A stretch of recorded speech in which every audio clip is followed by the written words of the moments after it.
siapa nggak tahu ada teklat nggak tahu karena na aja maka proin mana na nay dia là người không siapa mà nói với lại siapa là cái tài đó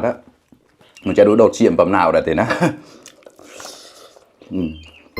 มาเงยสำนีฮอดาวสวัสดีทุกคนครับไก่เราตะเยงมันนักวิ่งเชี่ยตาหัวนะเมาได้แปลงมันเราอีกหลายโลนะครับแมลงวันเยอะมากข้างล่างไม่ไหวเลยต้องหนีมาข้างบนบ้านเลยครับมันสมาแรงเราถ้าตามอย่างนี้นะกระต่อแกลนะไก่เลี้ยงชิปเปอร์ก็มุจจอเราแต่นะมันนักก่อนเราแขวะแกะสาวนะเราตะเกียงเชี่ยมก็ดูหนุบโดยเมโดโดยเพี้ยนะเนี่ยแกะสาวนะถ้าคนไทยเขาจะเรียกว่าปลาอะไรนะปลากุลาวครับบางคนเขาไปทำปลาเค็มนะครับอร่อยอยู่ครับเคยกินครับเด็กโลนไม่แกะดึงไม่เดินเลยเด็กโลนนะปลากุลาวนะโมนไปกกชีแกะสาวนะดูหนุบโดยเมโดโดยเพี้ยเราถ้าขนาดพรอกก่อนหนึ่งใหญ่นะเนี่ยก็รอกแกะนะเซฟมันใหญ่เด้อนะเซฟริบหลายเรามาเลยมาสแลคงเนี่ยแหละชอบตีอะไรนักกระเหล่าตรงนะไก่นึกแรกวิเชียที่ผ่านเดินหลายเดินแฉมาต้าเราได้เยอะไก่เต่าที่เต่านงนะแขวะมุไซก็ได้ดิผู้เชียรอกแหล่รอกchú chia rọc bè chào anh á, con nào có tin nén phe đấy lấy trẻ cái đấy rọc nén đi chia rọc nhảy nè, cái phơi nó, hôm nay xây nó có clone chỉ là nào cái đó thôi, có, rồi, cháu được tôi về đó đó, ta là ta lắm,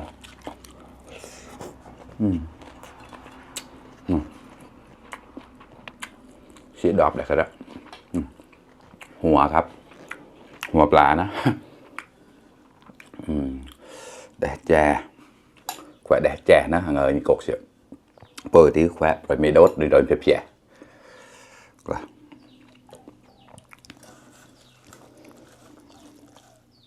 ตามครับมาดับเชียงนึงร้อนครับข้าวไม่ร้อนเท่าไหร่แต่แกงนี่ร้อนแขวะตาแล้วนะ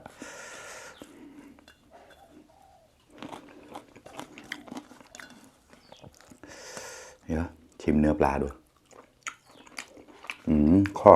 ดาดอร่อยมาก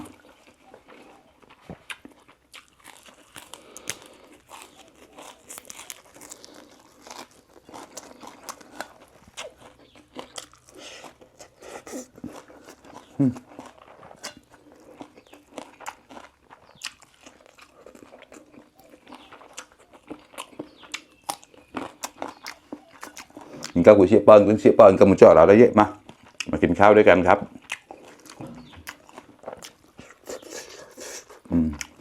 เจ้าเด็กหลานนี่นะดอกได้แปดตัว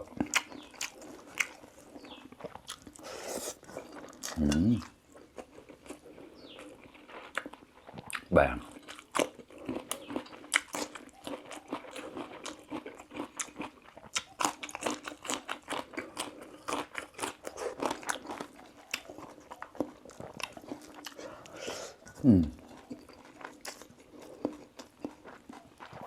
là phải quan ép sĩ để đông xuyên khoe rồi mấy đâu có rõ đó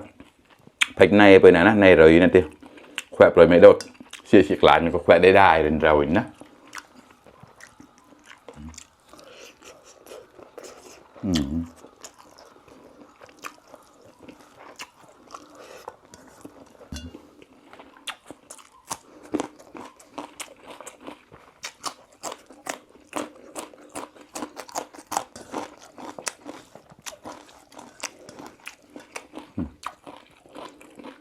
เจียวเนี่ย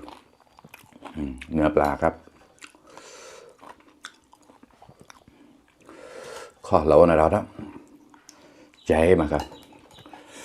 โปรดไม่โดดเดินเพี้ยเราต้องเอาลองเล็กหมดนะใส่ขมิ้นด้วยนะครับก็เลยออกเป็นสีเหลืองครับแกงมอนส่วนมากจะใส่ขมิ้นทุกแกงเลยนะครับจุดหมดเอามาแขวะเรานะหอมฉีกก่อน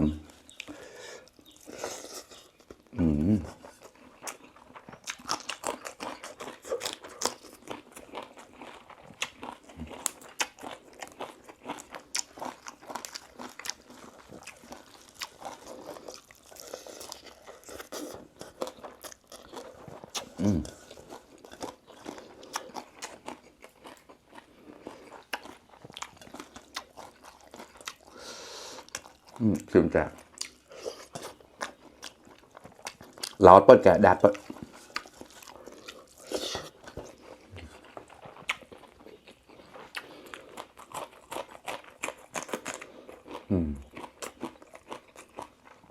bao tạt đặc lào đó.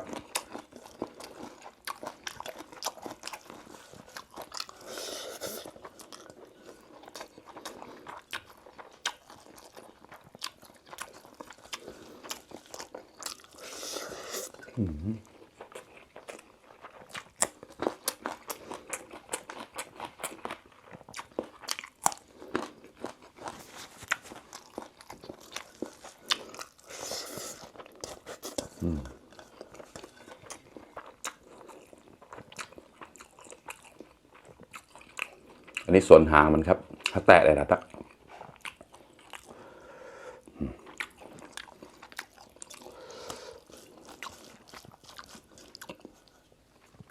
นี่เลย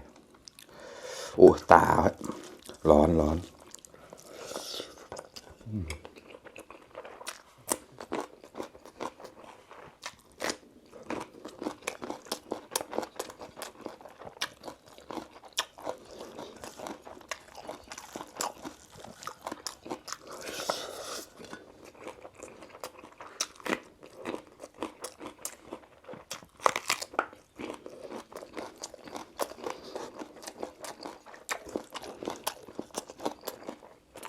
siapa nggak tahu ada tekrak nggak tahu karena na